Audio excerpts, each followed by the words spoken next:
Very good morning, children. This is third part for our chapter 3, that is theory of demand. अभी तक हम factors सीख रहे थे, डिटर्मिनेंट्स जिनको हमने बोला था जिन पर डिमांड डिपेंड करती है.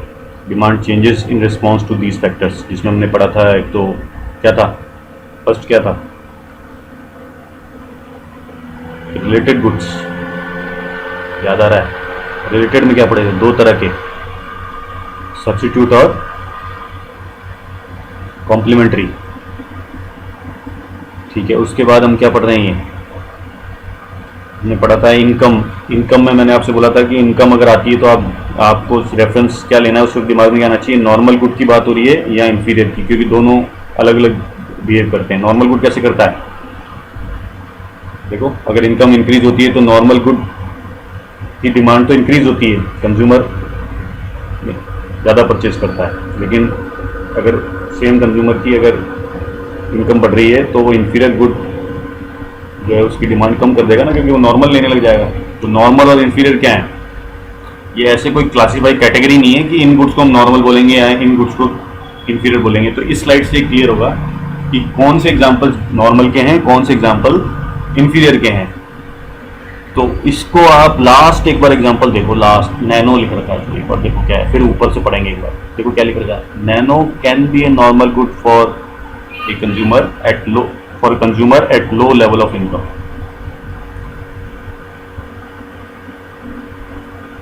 And inferior good for the other consumer at higher level of income. क्या समझना है? ऊपर से पढ़ो आप. A good can be normal good for consumer at some level of income and inferior good for the consumer at other levels of income. जैसे कहना चाह रहा है कि एक गुड ही नॉर्मल गुड हो सकता है अगर इनकम कम है, तो वही गुड नॉर्मल है. यानी नैनो को हम एज ए कमोडिटी ले रहे हैं, गुड एज ए गुड ले रहे हैं, जिसमें कंज्यूमर क्या कह रहा है कि नॉर्मल गुड है. नॉर्मल गुड का मतलब कि ऐसा गुड जिसकी अगर इनकम बढ़ती है तो डिमांड भी बढ़ती है. ठीक है ना? इनकम बढ़ती है मतलब वो ऐसा कंज्यूमर है, वो हो सकता है कि इसको हम ऐसे समझ सकते हैं कि उसका इनकम लेवल क्या है, कम है, तो नैनो उसके लिए नॉर्मल गुड है. और अगर वही उसकी इनकम बढ़ जाती है तो उसके लिए नैनो जो है वो अब इंफीरियर गुड हो जाएगा. यानी सेम गुड ही नॉर्मल है और सेम गुड ही इंफीरियर. दोबारा से पढ़ेंगे क्या लिखा है, a good can be normal good for consumer at some levels of income. वो लेवल ऑफ इनकम पर डिपेंड करता है कि नॉर्मल गुड बोलोगे क्या आप इंफीरियर गुड बोलोगे. लेवल ऑफ इनकम ज़्यादा है तो ऐसा कंज्यूमर इंफीरियर गुड बोलता है सेम गुड को ही, और लेवल ऑफ इनकम अगर कम है तो नॉर्मल गुड बोलता है. जैसे पहले एग्जांपल में क्या लिखा है, at very low levels of income a consumer demand for low quality cereals, जैसे बाजरा कंपैरेटिवली थोड़ा सस्ता होता है, इंक्रीजेस. क्योंकि लो लेवल पर हमने पढ़ा है इंफीरियर गुड की डिमांड बढ़ जाती है. But any increase in income beyond a level the consumer is likely to reduce consumption of such food items. लेकिन अगर इनकम बढ़नी शुरू हो जाती है तो फिर उसके लिए इंफीरियर गुड हो जाएगा. तो हमने सीखा था इंफीरियर गुड के केस में क्या सीखा था कि इनकम अगर इंक्रीज हो गई, देखो first in case of inferior good demand decreases, तो उसकी बाजरे की डिमांड कम हो जाती है. तो सिंपल, अभी ज़्यादा कंफ्यूज होने की जरूरत नहीं, सिंपल ये पढ़ लो ना, ये 4 पॉइंट्स हैं, क्या लिख रखे हैं. अगर इनकम ज़्यादा है तो मैं आपसे बोलूँ इनकम ज़्यादा है तो आप बोलोगे किसकी बात है, नॉर्मल गुड की या इंफीरियर गुड की. नॉर्मल के केस में क्या बोलोगे, जैसे इनकम इंक्रीज होती है तो नॉर्मल गुड की भी डिमांड बढ़ती है, सिंपल बात है. लेकिन इंफीरियर की कम हो जाती है. एक ही गुड तो लेगा ना, या तो नॉर्मल लेगा या इंफीरियर लेगा. लेकिन जो ये हायर लेवल ऑफ इनकम वाले होते हैं क्या लेते हैं, नॉर्मल लेते हैं, इसलिए इंफीरियर की डिमांड कम हो जाती है. लेकिन अगर डिक्रीज इन इनकम कम हो गई, जैसे अभी कोविड सिचुएशन है, तो लोगों की इनकम जो है वो house hold, Indian house hold की कम होती जा रही है, तो क्या हो रहा है, नॉर्मल गुड्स की डिमांड कम हो गई है, इंफीरियर गुड्स की डिमांड बढ़नी शुरू हो गई है. जो पहले इंफीरियर जिनको बोलते थे, क्योंकि अभी डिक्रीज इन डिमांड इनकम है, तो इस केस में the demand for the inferior goods increases and the demand for the normal goods decreases. तो ये इनकम जब आएगा तो पहले रेफर करना है नॉर्मल गुड या इंफीरियर गुड की बात हो रही है. ये अब हमने देख लिया कि ये कोई एग्जाम्पल कोई एक नहीं होता है, आप जो भी एग्जाम्पल बोलेंगे किसी एक कंज्यूमर के लिए, यानी लेवल ऑफ इनकम जो है वो सीखने वाली बात है। It depends on the level of income whether you categorize commodity under normal good और इंफीरियर गुड। आप कहाँ कैटेगराइज कर रहे हैं, ये कोई एग्जाम्पल कहीं से हम नहीं बोलेंगे कि मेरे को सर आप बताओ नॉर्मल गुड की एग्जाम्पल बताओ और इंफीरियर कैटेगरी नहीं है, सेम गुड जो है। हाँ फिर भी कुछ लिख रखे हैं मैंने यहाँ पर, आप उससे समझ सकते हैं। जो एक्सपेंसिव कार्स हैं वो नॉर्मल गुड्स है, ब्रांडेड क्लोथ्स जो नॉर्मल गुड हैं, होल व्हीट जो है नॉर्मल गुड है। लेकिन ऐसा लो क्वालिटी फूड अगर हम बोले जो कोर्स सीरियल्स जैसे जो सॉफ्ट नहीं हार्ड होती है, जो बाजरे की रोटी होती है, तो वो इंफीरियर गुड होता है। कोर्स क्लोथ जो कि फाइन नहीं है, स्मूथनेस नहीं है, रफ क्लोथ्स हैं, फाइननेस नहीं है उनमें, तो they are coarse, they are inferior, ऐसे समझ सकते हैं। लेकिन हाँ same good can be normal for consumer at some level of income and inferior at the other level of income. तो हमने नैनो के एग्जाम्पल से भी समझा। तो अब तो बात समझ में आ गई। ये तो अब फॉरवर्ड शिफ्ट बैकवर्ड शिफ्ट कर ही लोगे। अब आप अगर मैं बोलूं कि नॉर्मल गुड का केस है, इनकम इंक्रीज हो रही है, तो ये तो सिचुएशन मैंने दी है आपको तो समझना है। बोले नॉर्मल गुड बोला है और इनकम इंक्रीज हो रही है, तो नॉर्मल गुड के केस में डिमांड बढ़ती है नॉर्मल गुड्स की, तो demand curve shift the right, forward shift बोलते हैं इसको। दिख रहा है इसमें देखो, more is purchased at the same price because of increase in income the consumer shift from point A to point B.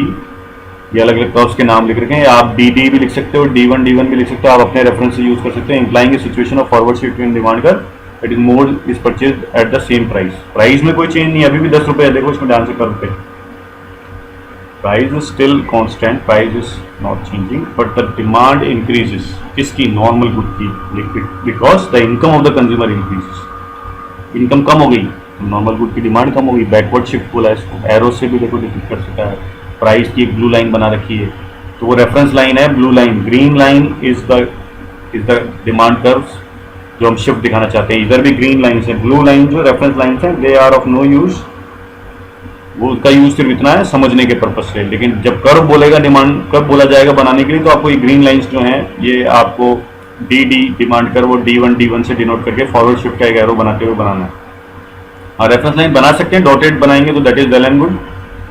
तो यहाँ तो कलर से इसलिए डिपिक्ट किया जाएगा ताकि आपको थोड़ा सा इसको आपको अंडरस्टैंडिंग में थोड़ी आसानी हो जाए। तो मैं आपको फिर से समझा रहा हूँ, ब्लू लाइन जो है वो सिर्फ रेफरेंस लाइन है, जो कर्व है वो तो सिर्फ ग्रीन कलर का है, जो आपको बैकवर्ड शिफ्ट के साथ दो कर्व दिखाए जा रहे हैं। क्योंकि बैकवर्ड शिफ्ट क्यों हो रहा है? क्योंकि नॉर्मल गुड का आपको केस पढ़ रहे हैं हम, और क्या बोल रहे हैं, इनकम कंज्यूमर की कम हो गई।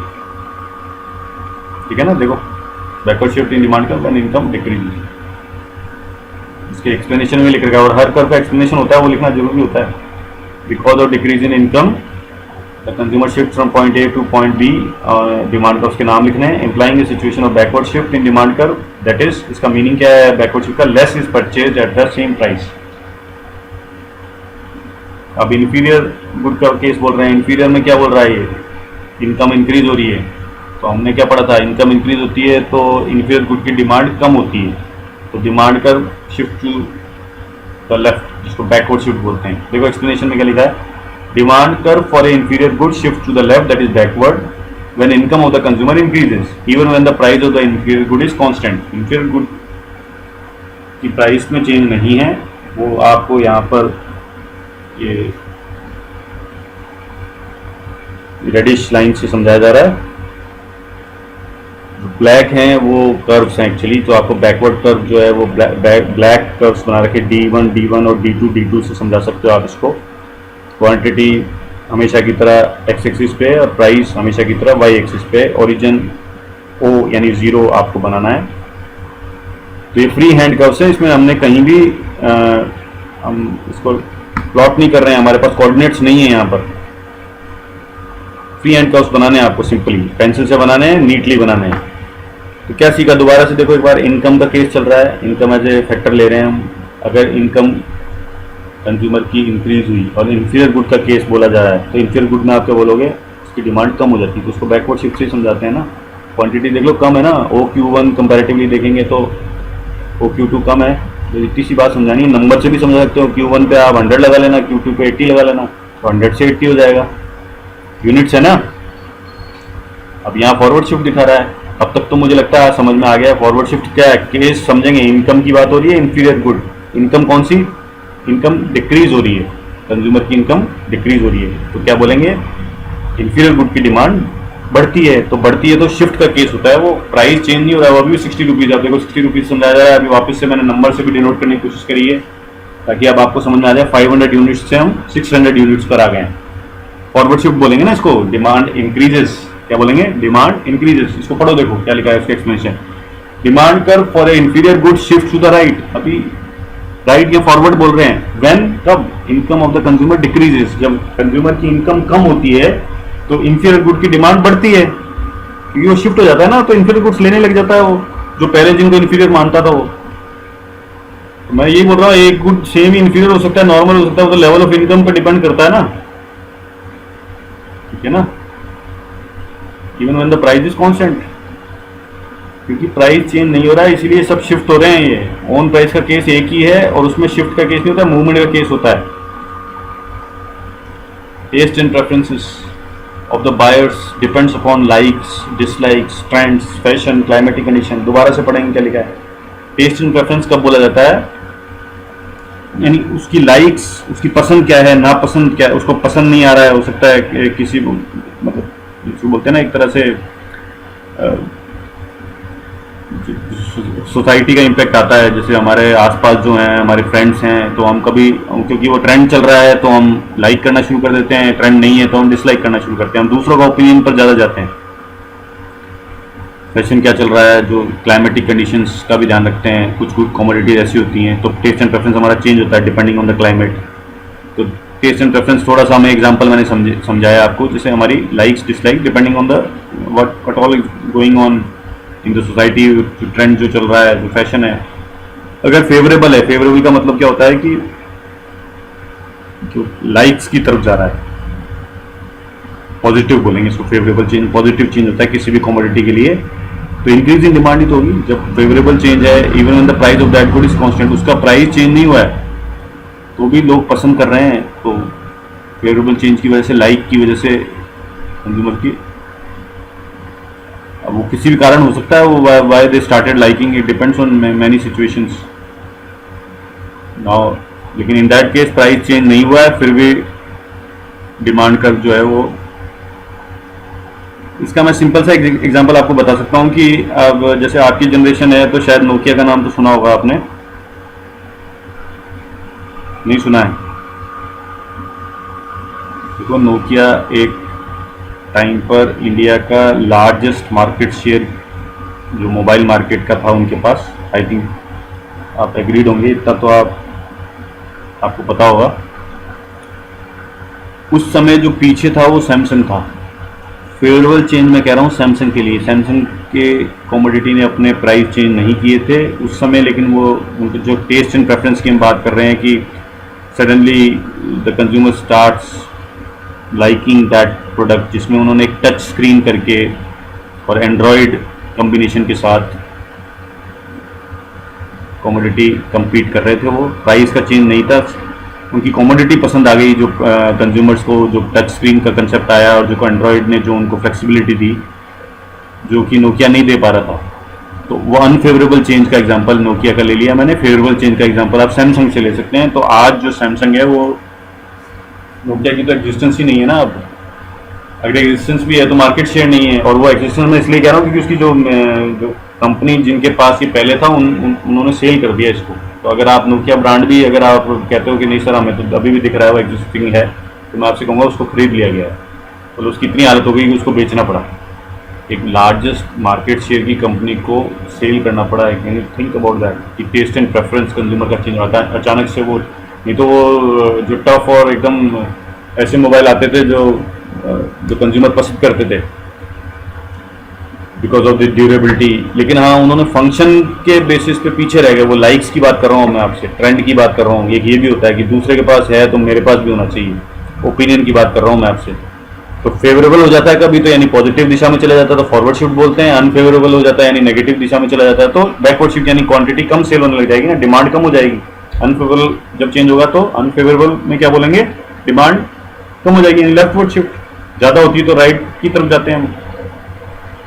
एक्सपेक्टेशंस में देखो क्या लिखा है, if the consumer expects that price in future will rise, अगर कंज्यूमर को ऐसा लग रहा है कि किसी कमोडिटी का प्राइस बढ़ेगा, then he will buy more at the existing price. ये लॉकडाउन के टाइम भी हुआ है, उनको कंज्यूमर्स को कई बार, चलो वो शॉर्टेज पर भी था, लेकिन हाँ वो तीसरा पॉइंट ज़्यादा लगता है कि शॉर्टेज हो जाएगी तो वो एग्जिस्टिंग प्राइस पे ज़्यादा लेना है। ये तो लॉकडाउन पे बैठेगा ना, ये वाला एग्जांपल। तीसरा तो सबसे एकदम सही एग्जांपल है कि लोग ग्रोसरी के प्रोडक्ट लेने लग गए थे, आटा दाल इकट्ठा करना शुरू कर दिया था उन्होंने। तीसरा पॉइंट पढ़ो एक बार, if the consumer expects that there will be shortage of good, ऐसा लग रहा था ना लॉकडाउन में, then he will buy more, he और शी विल बाय मोर। ऐसा ही किया लोगों ने, तो स्टॉक करके बैठ गए, कुछ 6 महीने तक अभी तक चल रहा है लोगों का। लेकिन हम तो यहाँ इकोनॉमिक्स पढ़ रहे हैं, हमने ये बोला कि प्राइस में चेंज नहीं था, जो भी आटा लिया या दाल ली, लेकिन फिर भी ज़्यादा डिमांड क्रिएट हो गई एकदम से, जो भी ग्रोसरी आइटम्स की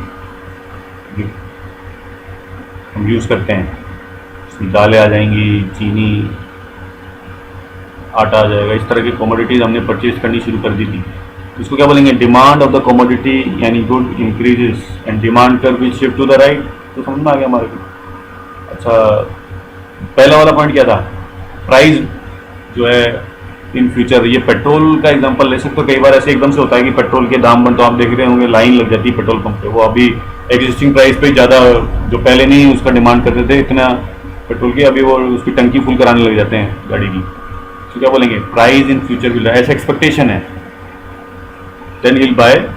देखो वैसे तो तीसरा पॉइंट भी एक्सपेक्टेशन का, इसलिए मैं कह रहा हूँ क्योंकि ना तो प्राइस बढ़े ना तो शॉर्टेज हुई, फिर भी लोगों ने स्टॉक कर लिया था, उनके दिमाग में ही था ऐसा हुआ नहीं, कहीं भी शॉर्टेज नहीं हुई है ग्रोसरी आइटम की, आटा की कहीं भी इंडिया में कहीं भी शॉर्टेज नहीं हुई थी, लेकिन कंज्यूमर्स ने, आपने घर में देखा होगा, स्टॉक कर लिया गया था वो, सिर्फ इसी डर से, इसी एक्सपेक्टेशन से कि शॉर्टेज हो जाएगी। एक्सपेक्टेड है या नहीं है कि बात ही नहीं हो रही है, तो हुआ या ऐसा या नहीं हुआ, एक्सपेक्टेड था, कंज्यूमर ने, उसने बिहेव करा ऐसा।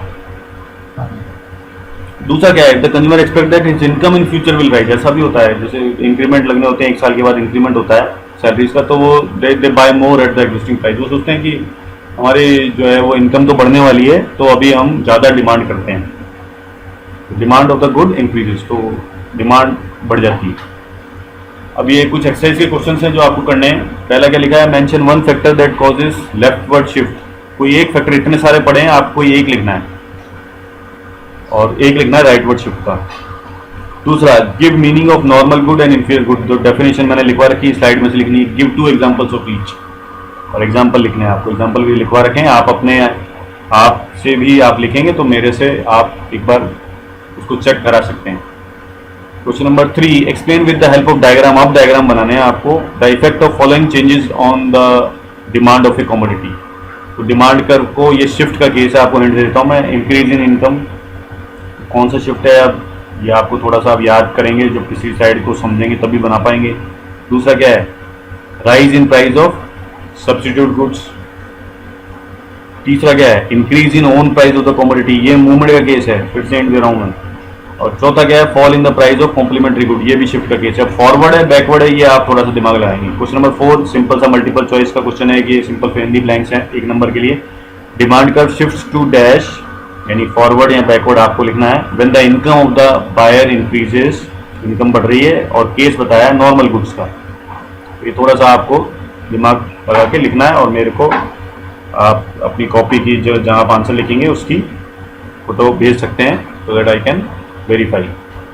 इंस्ट्रक्शंस हर बार दी जाती हैं, write the slides in video as notes in notebook of micro economics, आपको स्लाइड्स लिखनी है जो अभी हमने वीडियो में पढ़ी हैं। Do exercise questions of this video in notebook, आपको एक्सरसाइज क्वेश्चंस भी करने हैं।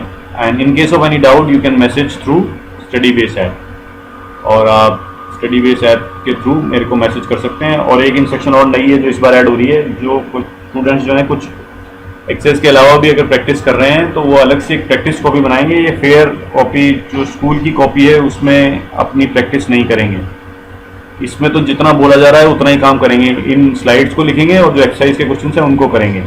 अदरवाइज आप अदर देन दैट आप कुछ भी आप प्रैक्टिस कर रहे हैं तो अलग से एक इकोनॉमिक्स की प्रैक्टिस कॉपी की जरूरत पड़ती है, हम हर साल बनाते हैं, तो आप एक प्रैक्टिस कॉपी बना सकते हैं जिसमें आप, क्योंकि अभी न्यूमेरिकल भी आने शुरू हो जाएंगे। अभी जैसे हमने इसमें पहले वीडियो में बोला था इलास्टिसिटी ऑफ डिमांड, उसमें न्यूमेरिकल्स होते हैं, प्रैक्टिस की जरूरत तो पड़ेगी, तो एक प्रैक्टिस कॉपी एक अलग से बना लेना आप। ठीक है, thank you, God bless you.